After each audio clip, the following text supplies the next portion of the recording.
আসসালামু আলাইকুম। সংবাদে আপনাদের সবাইকে স্বাগত জানাচ্ছি। আমি ফিরোজ তোহা। শুরুতেই সংবাদ শিরোনাম। বাংলাদেশের সর্বশেষ গুরুত্বপূর্ণ আপডেট সংবাদে আপনাকে স্বাগত। শুরুতেই সংবাদ শিরোনাম, পরে বিস্তারিত। শুরুতেই জানিয়ে দিব, বন্যায় 18 জনের মৃত্যু, ক্ষতিগ্রস্ত 49,38,000 মানুষ।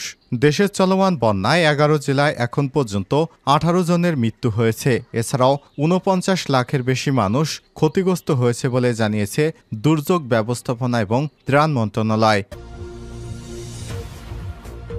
এরপর জানিয়ে দিব, বিপদসীমার কাছাকাছি বাংলাদেশের কাপ্তাই হ্রদের পানি।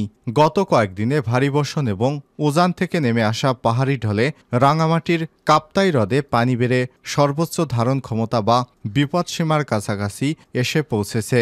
আর সকাল পর্যন্ত কাপ্তাই হ্রদের পানি আছে 107.40 MSL মিন সি লেভেল। সেখানে সর্বোচ্চ পানি ধারণ ক্ষমতা 109 MSL। এবারে জানাবো, আকস্মিক বন্যায় ভারতকেই দুষলেন ডক্টর ফরহাদ। বাংলাদেশ পূর্বাঞ্চলে আকস্মিক বন্যার প্রসঙ্গ টেনে জাতীয়তাবাদী সমমনা জোটের সমন্বয়ক এবং national people's party NPP chairman doctor Fariduzzaman Farhad বলেছেন, ভারত অভিন্ন নদীগুলোর গেট খুলে দেয় বাংলাদেশে বন্যা সৃষ্টি হয়েছে। তিনি অবিলম্বে এসব গেট বন্ধ করার আহ্বান জানান। এদিকে ছাত্রদের আন্দোলনের বিরুদ্ধে অর্থ পরামর্শদাতাদের বিরুদ্ধে জিজ্ঞাসাবাদ চলছে বলে জানিয়েছেন ডিএমপির কমিশনার মোহাম্মদ মইনুল হাসান। এবারে জানাবো, বাংলাদেশ চাইলেই শেখ হাসিনাকে ফেরত পাঠাবে না ভারত। বাংলাদেশে গণঅভ্যুত্থানে দেশ ছেড়ে ভারতে পালিয়ে শেখ হাসিনা। আওয়ামী লীগ সরকারের ক্ষমতাচ্যুত হওয়ার পর ডক্টর মোহাম্মদ ইউনূসের নেতৃত্বে একটি অন্তর্বর্তীকালীন সরকার প্রতিষ্ঠিত হয়েছে বাংলাদেশে। এই সরকার কোনো রাজনৈতিক দলের প্রতিনিধি নয়, কিন্তু এতদিন সরকার বিরোধী অবস্থানে থাকা বিএনপি, জামাত ইসলামের মতো রাজনৈতিক দলগুলি এই অন্তর্বর্তীকালীন সরকারকে সমর্থন করছে। দেশ থেকে সাবেক প্রধানমন্ত্রী শেখ হাসিনা এখন ভারতে। প্রশ্ন উঠেছে, বাংলাদেশ সরকার প্রত্যাবর্তনের আর্জি জানালে ভারত কি শেখ হাসিনাকে ঢাকার হাতে তুলে দেবে? এ বিষয়ে গুরুত্বপূর্ণ সংবাদ থাকবে বন্ধুরা। সম্পূর্ণ সংবাদটি জানতে ভিডিওটি না টেনে দেখতে থাকুন। এবং সর্বশেষ জানিয়ে দিব, নেপালে বাস দুর্ঘটনায় 41 জন নিহত, অধিকাংশই ভারতীয়। নেপালে বাস দুর্ঘটনায় এ পর্যন্ত 41 জনের নিহতের হওয়ার খবর নিশ্চিত করা গেছে। তাদের অধিকাংশই ভারতীয়। মহারাষ্ট্রের মন্ত্রী গিরিশ মহাজন গতরাতে স্থানীয় সংবাদ মাধ্যমকে সব তথ্য নিশ্চিত করেছেন। ভারতীয় সংবাদ মাধ্যম এনডিটিভি এবং আনন্দবাজারের প্রতিবেদনে বলা হয়েছে, বাসটি উত্তরপ্রদেশ থেকে যাত্রী নিয়ে নেপালে গিয়েছিল। ঘটনার সময় পোখরা থেকে কাঠমান্ডুর দিকে যাচ্ছিল বাসটি। পথে তনহু জেলার মার্শিয়ারিং নদীতে পড়ে বাসটি এই হতাহতের খবর হয়। তবে কিভাবে বাসটি দুর্ঘটনার কবলে পড়ল তা এখনও জানা যায়নি। ধারণা করা হচ্ছে, প্রবল বৃষ্টিপাতে এই বাসটি নদীর গভীরে পাহাড়ের পাদদেশ থেকে পড়ে যায়। এ কারণেই এই হতাহতের ঘটনা ঘটেছে। প্রিয় দর্শক, এতক্ষণ শুনছিলেন সংবাদ শিরোনাম, এবারে বিস্তারিত। তবে তার আগে বন্ধুরা, অনুরোধ থাকবে এই সংবাদটিতে একটি লাইক দিন। এই চ্যানেলে আপনি নতুন হয়ে থাকলে আমাদের সংবাদটি দেখতে দেখতে চ্যানেলটি সাবস্ক্রাইব করে রাখুন, যাতে করে বন্ধুরা আমাদের পরবর্তী লেটেস্ট আপডেট সংবাদগুলো সবার আগে আপনার কাছে পৌঁছে যায়। কমেন্ট করে জানিয়ে দিন আপনার মূল্যবান মতামত। এবারে বিস্তারিত।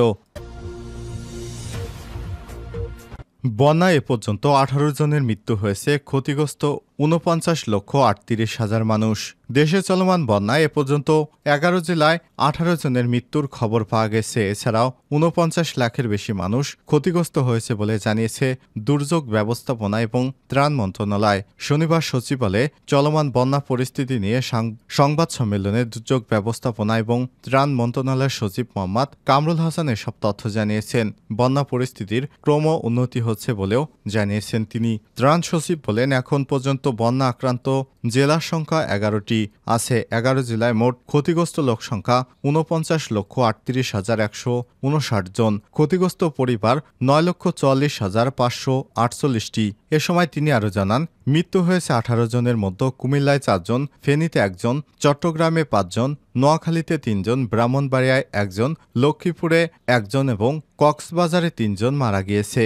কামরুল হাসান আরও জানান, এ পর্যন্ত 3,527টি আশ্রয়কেন্দ্র খোলা হয়েছে। এসব আশ্রয়কেন্দ্রে 2,84,888 জন আশ্রয় নিয়েছে।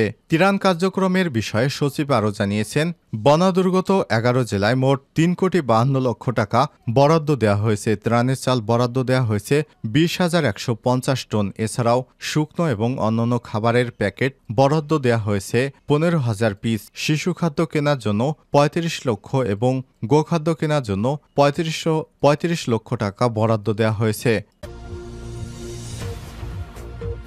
বিপদসীমার কাছাকাছি কাপ্তাই হ্রদের পানি।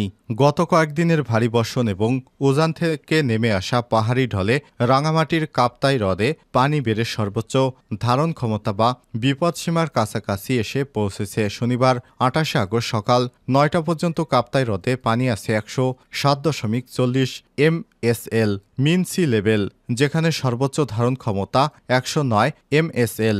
এছাড়াও কাপ্তাই পানি বিদ্যুৎ কেন্দ্রের সূত্র থেকে জানা গেছে 108 MSL পর্যন্ত বিপদসীমার অবস্থা সৃষ্টি হয় এবং এই পরিমাণে পৌঁছালে ছাড়া হতে পারে কাপ্তাই বাঁধের পানি। এদিকে কাপ্তাই হ্রদের পানি বৃদ্ধি পাতে দেশের একমাত্র পানি বিদ্যুৎ কেন্দ্রের উৎপাদন বৃদ্ধি পেয়েছে।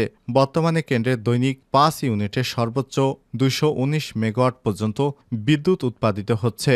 কাপ্তাই বাঁধের পানি ছাড়ার বিষয়ে কাপ্তাই পানি বিদ্যুৎ কেন্দ্রের ব্যবস্থাপক এবং এটিএম আব্দুল জাহের জানিয়েছেন, কাপ্তাই হ্রদের গেটগুলো খুলে দেওয়ার আগে সংশ্লিষ্ট সব প্রশাসনের সঙ্গে যোগাযোগ করে সিদ্ধান্ত নেওয়া হয়। সব সময় কাপ্তাই এবং রাঙ্গুনিয়া উপজেলা প্রশাসন, চট্টগ্রাম বন্দর কর্তৃপক্ষ, নৌবাহিনীকে চিঠি দিয়ে অবহিত করা হয়। এরপর তারাই প্রয়োজনীয় পদক্ষেপ গ্রহণ করেন। এবারও গেট খোলার অবস্থা তৈরি হলে তা জানিয়ে দেওয়া হবে। আকস্মিক বন্যায় ভারতকে দুষলেন ডক্টর ফরহাদ। বাংলাদেশের পূর্বাঞ্চলে আকস্মিক বন্যার প্রসঙ্গ টেনে জাতীয়তাবাদী সমমনা জোটের সমন্বয়ক national people's party NPP chairman doctor Fariduzzaman Farhad ভারতকেই দোষেছেন। তিনি বলেছেন, ভারত বিভিন্ন নদীর গেট খুলে বাংলাদেশে বন্যা সৃষ্টির জন্য দায়ী। তিনি অবিলম্বে এসব গেট বন্ধ করার আহ্বান জানিয়েছেন। আজ জাতীয় প্রেস ক্লাবের সামনে এক বিক্ষোভ কর্মসূচি পূর্ব সমাবেশে সভাপতির বক্তব্যে এই আহ্বান জানান তিনি। আন্দোলনের বিরুদ্ধে অর্থ পরামর্শদাতাদের বিষয়ে জিজ্ঞাসাবাদ চলছে।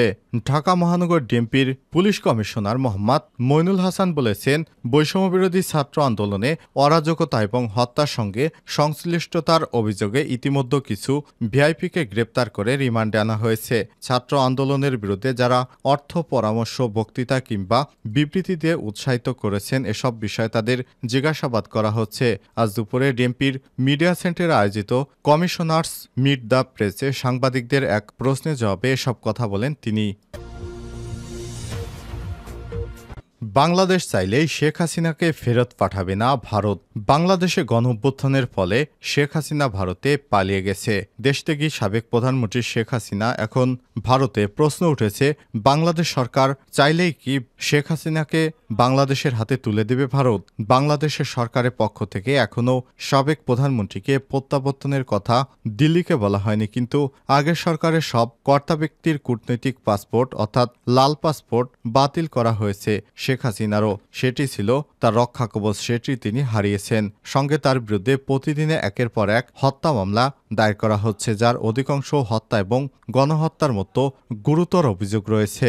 এই পরিস্থিতিতে শেখ হাসিনাকে প্রত্যাবর্তনের দায়িত্ব জানিয়েছে বিএনপির মহাসচিব মির্জা ফখরুল ইসলাম আলমগীর। তিনি বলেছেন, ভারত বাংলাদেশের মধ্যে 2013 সালে প্রত্যাবর্তন চুক্তি হয়, হাসিনাকে ভারত থেকে ঢাকার হাতে তুলে দিতে বাধ্য। ফখরুল জানিয়েছে, প্রত্যাবর্তনের পর খুনের আসামি হিসেবে হাসিনার বিচার করা হবে ঢাকার আদালতে। তবে সরকারের কোনো পদে ফখরুল নেই, তাই হাসিনাকে ফেরত দেওয়ার বিষয়ে তার কথা জবাব ভারত সরকার দেয়নি। কিন্তু জবাব না দিলেও দিল্লি হাসিনার অবস্থান যে বাংলাদেশে ভারত বিরোধিতা বাড়াবে পররাষ্ট্র মন্ত্রণালয়ের বিলক্ষণে তা বোঝা গিয়েছে। এজন্য তৃতীয় কোনো দেশে হাসিনাকে নিরাপদে রাখার জন্য একটা তোড়জোড় শুরু করেছে দিল্লি। তারা শেখ হাসিনাকে ভারতে রাখবে না।